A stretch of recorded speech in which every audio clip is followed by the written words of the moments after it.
তুমি কি নতুন বাইক ওনার, মানে বাইক সম্পর্কে কিছুই জানো না, কখন সার্ভিসিং করতে হবে, কখন ইঞ্জিন অয়েল চেঞ্জ করতে হবে, কিছুই জানো না, তাহলে তো তোমার বাইক বেশি দিন টিকছে না ভাই।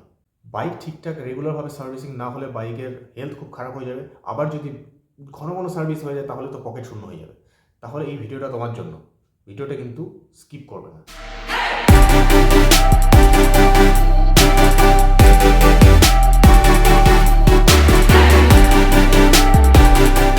তো হে গাইস, আমি সুমন আর তোমরা দেখছো আমার একটা ফ্রেশ নিউ ব্লগ আমার চ্যানেল ব্লগ ফাইলসে।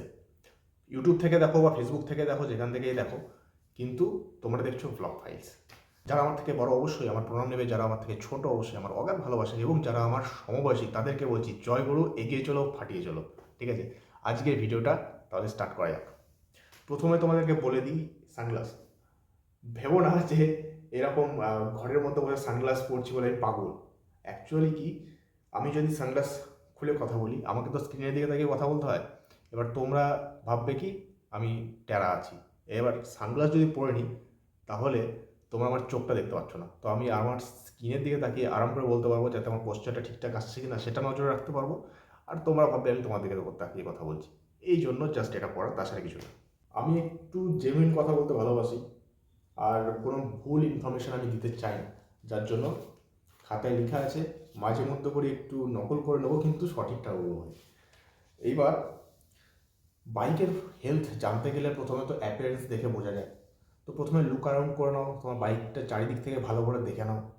বাইক যদি নোংরা হয় তাহলে তো বাইকটা ধুতে হবে, চেন ক্লিন না থাকলে চেন ক্লিন করতে হবে রেগুলার বেসিসে। তো শুধুমাত্র চেন এবং বাইকের ওপরে ধুলাবালি জমছে কিনা এটা দেখে বোঝা যায় না যে তোমাকে সার্ভিসিং করতে হবে। কারণ ধুলাবালি জমলে বাইক ধুতে হবে, চেনের মধ্যে বেশি তেল লেগে গেলে চেনটা পরিষ্কার করতে হবে। কিন্তু তার মানে নয় যে গোটা বাইকটা তোমাকে সার্ভিসিং করতে হবে। তাহলে তুমি বুঝবে কী করে? প্রথমত তোমাকে দেখতে হবে যে কিছু জয়েন্ট আছে বাইকের মধ্যে, কিছু কিছু জয়েন্ট আছে অনেক জায়গায়, যেগুলো ঠিকঠাক তাদের মোবিলিটিগুলো ঠিকঠাক আছে কিনা। মানে নেড়ে চেড়ে দেখতে হবে ধুলো জমে আছে কিনা, মোবিলিটি ঠিকঠাক আছে কিনা, সেগুলো থেকে তোমরা জানতে পারবে।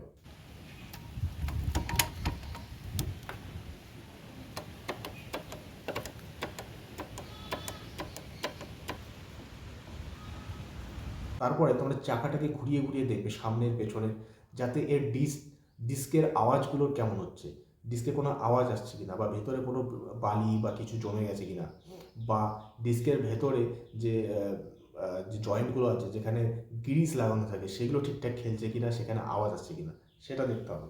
আর তারপরে সব থেকে মেন জিনিস, বাইক চালিয়ে কেমন লাগছে। যদি তোমার মনে হচ্ছে যে আগের থেকে সেই স্মুথনেস আর আসছে না, বাইকের মধ্যে একটা রাফ ভাব দেখা যাচ্ছে, একটা আওয়াজ হচ্ছে, হ্যান্ডেল বারে একটা কোনো প্রবলেম দেখা যাচ্ছে, তাহলে তোমরা বুঝতে হবে যে বাইকটা কিন্তু ডাক্তার চাইছে ভাই। অনেক সময় কী হয়, বাইককে যখন তুমি পিক আপ দেবে তখন কী হবে, একটু আটকে আটকে যাবে বা পিক আপটা ঠিকঠাক টানতে পারবে না, অনেক রকম প্রবলেম হয়। যারা বাইক লাভার তারা কিন্তু বুঝতে পারবে বাইক চালিয়ে কীরকমটা চেঞ্জ লক্ষ্য করা যাচ্ছে। আর যদি এত দূরও না পারো তাহলে আমি একটা সোজা কথা বলি, চেনা জানা মেকানিক, আমি বলছি না অচেনা কোনো মেকানিকের কাছে না, চেনা জানা মেকানিক যে নিজের লাভের চক্করে তোমাকে ঠকাবে না। ঠিক আছে। আর কখনো সার্ভিসিং, যদি নতুন বাইক হয় তাহলে সার্ভিসিংটা শোরুমে, আর যদি পুরনো বাইক হয় তাহলে কোনো ভালো চেনা জানা লোকের কাছে সার্ভিসিং করাবে ভাই, না হলে কিন্তু বাইক শেষ। আমি বলে দিচ্ছি, বাইক শেষ, বেশি দিন চলবে না। সেই চেনা জানা মেকানিকের কাছে নিয়ে গিয়ে তোমাদেরকে ওকে জিজ্ঞেস করতে হবে যে আমার বাইকের মোবিলিটি ঠিকঠাক আছে কিনা, ভেতরের গিরিস টিরিস সব ঠিকঠাক আছে কিনা, একটু চালিয়ে দেখো। ও চালিয়ে দেখবে, যদি বলে যে না এখনও চলবে তাহলে ঠিক আছে, আর যদি মনে হয় যে ও বলে যে না একটু তো সার্ভিসিং চাইছে, তাহলে সার্ভিসিং করতে হবে। এবার তোমরাও বুঝতে পারো, একটা যে বাইক কেনার সময় যে বইটা থাকে সেখানে লেখা থাকে যে কত কিলোমিটার চলে অ্যাপ্রক্স, এত কিলোমিটার চলে, অথবা যদি সেই কিলোমিটারটা নাও চলে তাহলে একটা অ্যাপ্রক্স টাইম থাকে, হ্যাঁ, কয়েক মাস, সে মাসের পর পর কিন্তু সার্ভিসিংটা করাতে হয়। ঠিক আছে। তো সেই বুক তোমাদেরকে গাইড করে দেবে। কোনো পার্টস যেগুলো চেঞ্জ করতে হবে সেগুলো কিন্তু মেকানিকের কথায়, মানে কোনো আননোন প্লেস থেকে নিও না, একদম শোরুম থেকে অর্ডার করে নেবে, দরকার হলে মেকানিকের কাছে লাগিয়ে নাও বা শোরুমে লাগিয়ে নাও। কিন্তু পার্টস সবসময় শোরুমে অথরাইজড পার্টস নেবে, আনঅথরাইজড বা অন্য কোনো কোম্পানির নয়। আমার হিরোর গাড়ি, আমি হিরোর পার্টসই লাগাবো, অন্য কোনো ইয়ামার পার্টস লাগাতে যাবো না, বা অন্য কোনো স্টিল বার্ড বা কোনো কোনো পার্টস লাগাতে যাবো না। ঠিক আছে। এইবার হলো সব কিছু, এবার বলি আমার বাইকটা। যেহেতু আমি এক্সট্রিম 160 আর চালাই, তাহলে এত দূর তোমাদেরকে বললাম, ঠিক আছে, বাট আমার বাইকের অবস্থা কিন্তু এখন যা বলছে আমাকে কিন্তু সার্ভিসিং করাতে হবে। কারণ কি, আমার বাইকের যে সামনে যখন চালাচ্ছি তখন সামনে একটা হ্যান্ডেল বারে একটা টক টক করে আওয়াজ হয়। তার মানে অনেক দিন হয়ে গেছে আমার আমার সার্ভিসিং লাস্ট করিয়েছিলাম হচ্ছে অক্টোবর মাসে।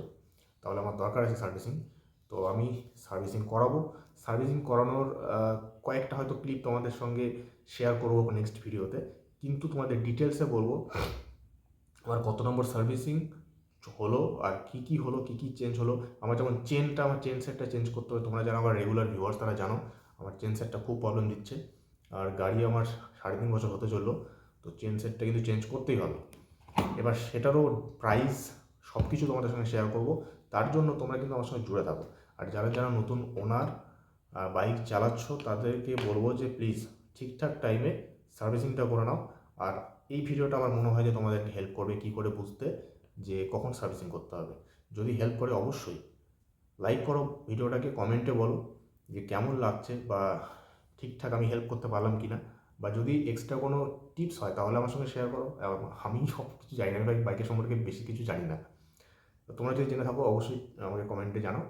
আর যদি তোমাদের মনে হয় যে এই ভিডিওটা কাউকে হেল্প করতে পারে, তোমাদের বন্ধু বা আত্মীয় স্বজনকে, প্লিজ শেয়ার করো। তাদের হেল্প হয়ে যাবে, আমারও হেল্প হয়ে যাবে, ঠিক আছে। তো চলো আজকের ভিডিওটা এতদিনই, দেখা হচ্ছে তোমাদের সঙ্গে নেক্সট ভিডিওতে। ততক্ষণ ভালো থেকো, সুস্থ থেকো, আর অবশ্যই আমার ভিডিওর সঙ্গে জুড়ে থাকতে আমাকে সাবস্ক্রাইব করে নাও। জয় গুরু।